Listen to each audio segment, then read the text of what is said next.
Hello and welcome to Love Lost series with Linda K. Hi, how are you?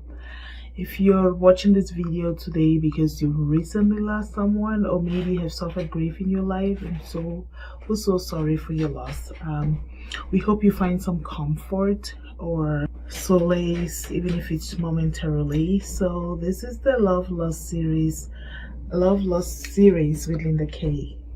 And this is my first video, yay, my first episode video because I did an intro. Thank you for tuning in. Please, if you haven't already, please like, share and subscribe to this channel. We are just grief support. We're just here for you because we know that when you lose someone, it can be a very lonely experience, and we'll focus on the post-funeral. This is not, oh my god, something has happened now. This is what happens when, you know, everybody's gone, the burial is over, and you come back to your reality, and you have to face the fact that the person that you love is no longer there. How do you cope? How do you move on? There's so many resources out there, there's so many books, so much has been written and talked about grief, but on this channel we want to use a platform to share our experiences. So today I want to talk about my friend Vivian, who passed in December of 2009. It's one of those things that I've never gotten over. I'm still dealing with it. Vivian, I first met Vivian in 2007 when I moved from the United States and I was living in Montreal, Canada. We became friends. Fast forward 2009, actually, the beginning of the year, she moved to Calgary because I had moved out west, so she moved to Calgary and we became even closer. So Vivian was a very hardworking person. Like, God bless her soul. I miss her so much. I do every single day. Vivian had a very sick kidney and she was on dialysis. And when she had to go to do her dialysis, go to the hospital for dialysis, she had an 8-year-old, at the time she was 8-year-old, her name is Lisa. I love you so much, Lisa. If you ever watch this, I want you to know that Auntie Linda loves you so much. As I did back then, I still do today. So Lisa used to spend a lot of time with me when Vivian would be in the hospital. Vivian had another daughter. It's her niece, but she had brought her to Canada as her daughter, Melanie. Fast forward, December of 2009, Vivian's health was not improving. Like, I think now, knowing what I know now, she knew, like, the doctors were giving her, telling her about prognosis and, how her health was deteriorating, but I had no idea. And she, at the hospital, had put me as her emergency contact. So she's just like, Linda, I'm really not feeling well. I'm not even scheduled for dialysis till Sunday, I think. No, till Thursday, but this is Sunday. I think I have a fever. It's not going down, so I think I'm going to go into the hospital. I was like, okay, do you need anything? Like, what do you need from me? And Vivian's mother had passed. I don't know when, but way before I even became friends with her. And as her health was deteriorating, I'm sorry, my thoughts are all over the place because this lady, I'm so just emotional. But she had brought her mother's sister, Mommy Julie. Oh my goodness. Lord bless her heart. She had just brought Mommy Julie. So Mommy Julie had just come. Mommy Julie came in November in the heart of winter. So it was cold. This is an 80-year-old woman. There was no, we're going out or anything. So when Vivian called me and told me that she had been feeling ill for a couple of days and the fever is not going down and she has to be checked into the hospital, my first instinct was, okay, you can bring Lisa over. I can be with Lisa. I'll just check on Grandma in the morning. And so I drove to her place. I dropped her off at the hospital on a Sunday. And I came home. I packed Lisa's little bag. then my grandma said she doesn't want to be here alone, so maybe I should just leave Lisa be here with her. That way, you know, Lisa can dial the phone if she, which made sense. At the time I wasn't thinking, right? I was just so worried about Vivian and, you know, what is all this? Why does she have a fever and it's not going down? So a couple of days in, I go to see Vivian, and oh my gosh, she was so sick. Like, she was really weak. Really weak. I could see my friend, like, I'd never seen her before, and I kept just wondering, like, what is going on? And Lisa was 8 years old. She's excited, you know. We had just stopped for ice cream before we got to the hospital. So I think she was a little hyper too, and she was going everywhere. I was feeling stressed because I was seeing my friend in bed, and I was saying, this is not right. Like, she doesn't look okay. And so I kind of said to Lisa, you know what, if you don't sit, I'm about to, you know, like an African mother will be like, you sit down, or, you know, you get it. And she took a seat. And so Vivian turned and said to me, and she held my hand because I was sitting on the bed by her. She stretched her hand and she put her hand on my lap, and she said, Linda, promise me you're going to be patient with her. I know Lisa is too much, but just be patient with her. And at the time I didn't think about it. I was like, okay, whatever. But we leave the hospital that evening. I dropped them off, like Lisa, her daughter, and mom off at the house. And about 2 hours later, I get a phone call. No, when I was leaving the hospital, one of the nurses came to me and she's like, excuse me, may I know your name? I'm like, Linda. She's like, Linda Kamgar. I'm like, yeah. She said, oh, Lisa, Vivian put you as emergency contact, but there's no phone number. What's the number to reach you? And so I gave her my number. So fast forward, 2 hours later, I'm home and my phone rings, and you can tell it's the hospital. I'm like, okay, whatever.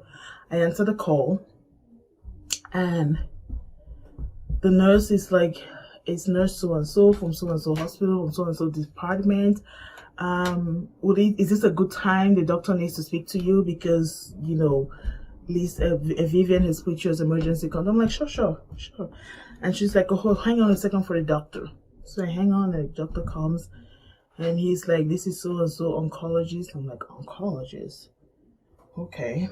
And he's like, it's not getting any better. And he kind of told me a little bit about her medical history, and he said the truth is that she's not going to leave this hospital alive. The truth is that I need you to come in tomorrow. We're going to have a big meeting with all the doctors in her care. And I'm like, this is just too much.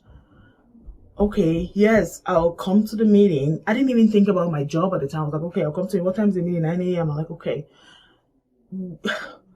So I'm like, okay, something doesn't, this I didn't sleep that night. I just kind of prayed. That's how I go to the hospital in the morning. I go through the house, and I don't know what to tell Mommy. I said, Mommy, I'm going to the hospital, but I'm not bringing you. I'll come back. I'll go from the hospital. I'm going to go straight to work. So when I'm done work, I'm going to come get you to go to the hospital, because we used to do rounds. So take them in the morning, drop them back home, go to work, you know, pick up, you know, sometimes Mama wants to stay at the hospital. Sometimes I drop this off for school. Just, that was our routine. But that day I said, Mama, I'm going to go to the hospital. I'm not going to bring you. But when I'm done work, I'm going to come pick you up and we'll go to the hospital. So I go to that meeting, and there are 3 specialists. There's an oncologist, there's a kidney, I don't even know, you know. And they say, and it was in Vivian's room, so she's awake and she's seeing me and she knows I'm there. And he kind of laid it out, and they said this is it for her, that her kidney, that she had cancer, and the cancer has spread so bad, and being on dialysis, it wasn't even worth continuing to do the treatment anymore. And so they're even at this point not going to do dialysis anymore because the cancer has spread. It's spread to her brain. And then they kind of asked me, have you noticed anything odd about her lately? As soon as they said that, like, yeah, I have. The 2 weeks before, Vivian phones me up and she's like, where are you? I'm like, I'm at work. She's like, say that you have an emergency, you need to come right now. I'm like, what's the point? She's like, you need to come now. So I go to my work, I come up with an emergency, I leave, and I come, and Vivian is like, can you believe it was nonsensical. There was no emergency. Nobody was dying. Lisa was fine. Melanie was fine. Like, grandma had just had a visa, so we were happy. That was the day before grandma had a visa, and so she bought the ticket. And she's like, we need to go shopping. She was going on and on about things that were so unimportant. I was like, you called me to get off work to go shopping? And I swear to you, those of you that are in Canada, we spent $1,000 at Winners. I'll never forget. She bought tops, pants, things that I was like, Vivian, what is the, like, she's like, we need to spend this money, you know, and life is easy. And there were nonsensical things, but I could not think at the time. I was just like, what kind of stress, what is stressing her? Probably she doesn't want to talk to me about what's stressing her, but she's just using the shopping to, you know, throw it under the rug or something, right? So that was where my focus was, but I didn't even think. Fast forward 2 weeks later, they're telling me that she's dying and that she had brain cancer and it has affected her brain and she might have been doing. Another thing that she did odd. Remember when I told you I dropped her off at the hospital? I did. And she told me, Linda, I don't want you to tell anyone that you dropped me at the hospital. And I said, okay. Like, I drop you at the hospital all the time. I've never called anyone. I don't know where this is coming from, but okay. I drive home. 4 hours later, I get a call from Vivian. And she's like, I don't like it. I'm upset at you. I really like you, Linda. Stop doing things that annoy me. I'm like, calm down, Vivian. What did I do? She's like, why did you call? I've been admitted. I'm like, me? I didn't call anyone. And she just went on and she hung up the phone. And I was like, okay. And I looked at my phone. Maybe I accidentally dialed. It's like, I haven't called anyone. So I called the person that she said, why did I phone? I was like, I said, something is going on. Vivian just called me saying, I said, did I call you about Vivian being in the hospital? Who told you Vivian? She said, Vivian herself phoned me and said she was in the hospital. I'm like, really? It's like, yeah. I'm like, that's really odd. But at the time, I immediately started to get upset. I was like, how dare her? Like, I'm like, are you sure she called you? He's like, yeah, he called me. She called me. She called me a couple hours ago that she was admitted at Foothills. I was like, the lady just went off on me on the phone about me telling you that she was at the hospital. So when the doctor said, have I noticed that her behavior was odd, all these things flooded in, right? I'm like, oh my goodness, my friend was suffering all this time and I had no idea, like right in front of me. And yeah, and so when they gave me everything about her medical history and where we are right now and telling me that she's not gonna go home, so I should start making arrangements for who's taking custody of Lisa, you know, I'm like, it hit me. I'm like, there's an 80-year-old woman in her house, an 80-year-old African mother who does not understand English. How am I supposed to tell her that her daughter would have just brought her to Canada barely 4 weeks ago is dying? Like, are you like, I don't want to be that person. I'm like, no. Like, doctor, can I bring her? Can you guys tell her? I won't be able to tell her. Then I'm thinking she doesn't even understand English. None of them speak Pidgin. I'm like, oh my goodness, what do I do? Right? So I kind of took a deep breath. I was like, okay, Linda, you need to just put on your big girl pants. You need to start thinking like immediately. And I did. I turned and they asked Vivian and they said, at this point I'm bawling, I'm crying, she's crying. And they said, is there anything you want to tell your friend? And she kind of held my hand and she said, Linda, these people are not God. I don't know that what's going to happen. I'm going to fight. I mean, I'm saying this now fluently, but this took about 2 minutes for her to get one sentence out. Like, she was out of breath. And she kind of said, I'm going to fight. But I want you to promise me, if anything happens to me, send Mama back home. Give Lisa to her father. They're going to take care of her. And I don't know where I got the strength from, but I told her, love you, Vivian, and I want you to fight. I want you to fight. Fight for Lisa. Fight for your mother. She's only been here 4 weeks. Lisa, Vivian did not give me any name for a family member.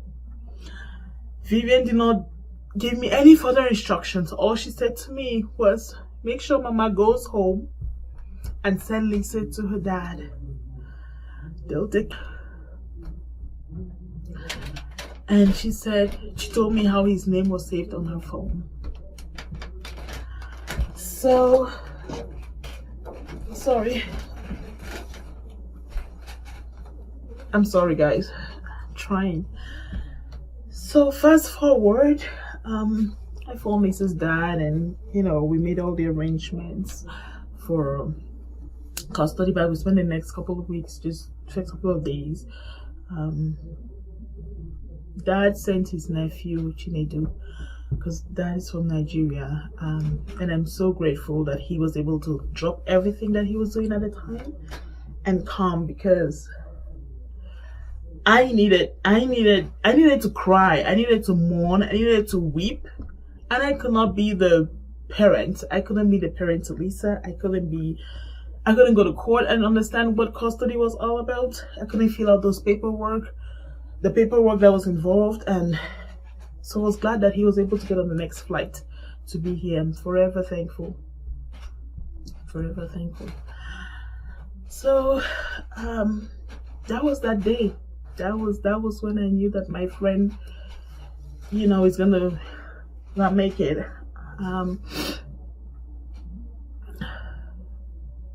Without giving you more information, our routine continued with Mama, and from the day I had a meeting with them, they told me that she had 2 weeks to leave, and exactly to the day we left the hospital as usual. A couple of days, a week to the day, she went into a coma.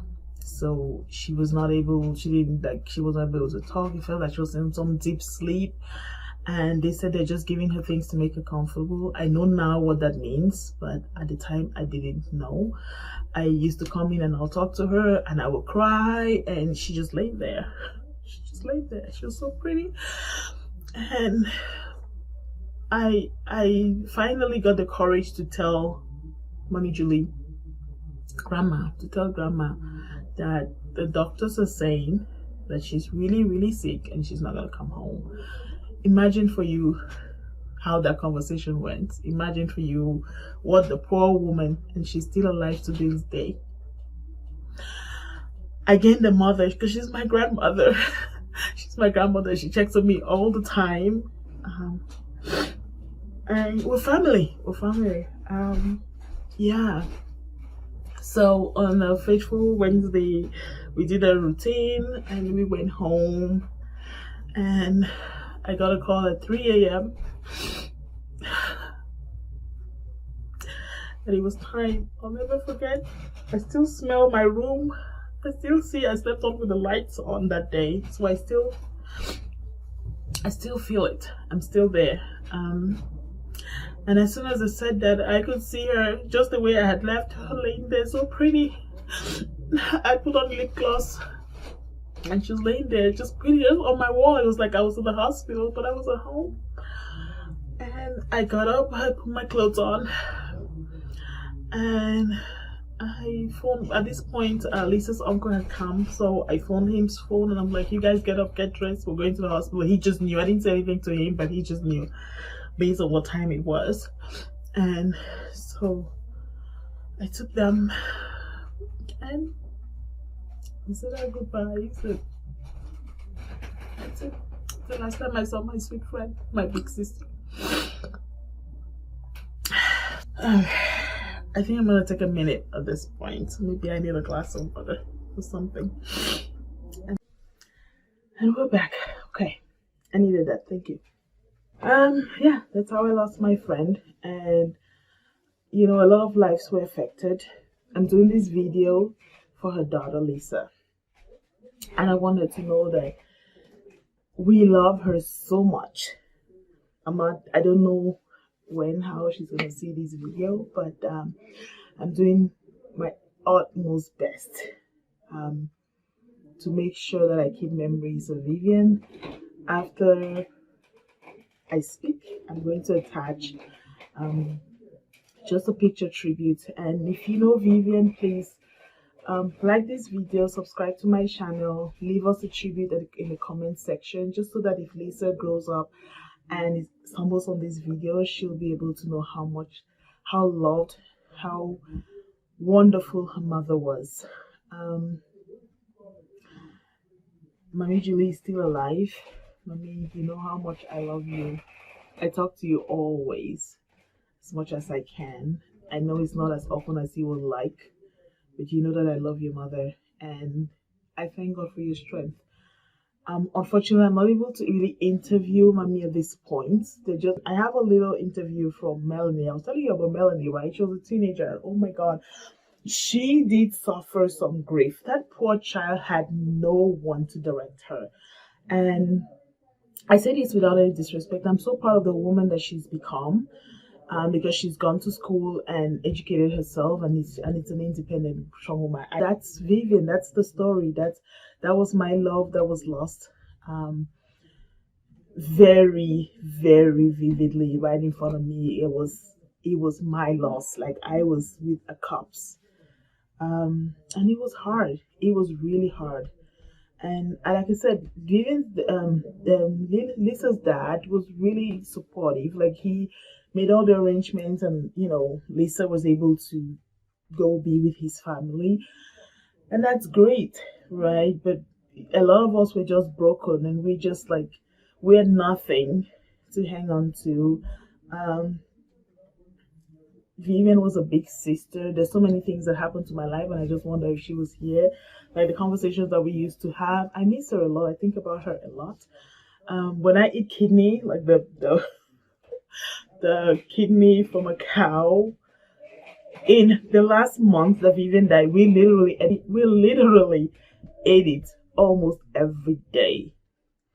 She used to make it, and it used to be like really, really nice. And so she taught me, and I don't know how to describe it. This is not a cooking show, but yeah, those are every time I see kidney, I think of Vivian.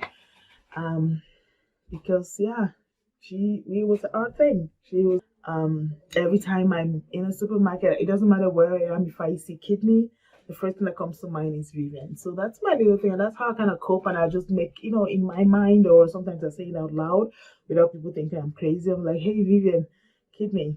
Because I know she's around. I know that she's watching. I know that we had a bond. She was my sister.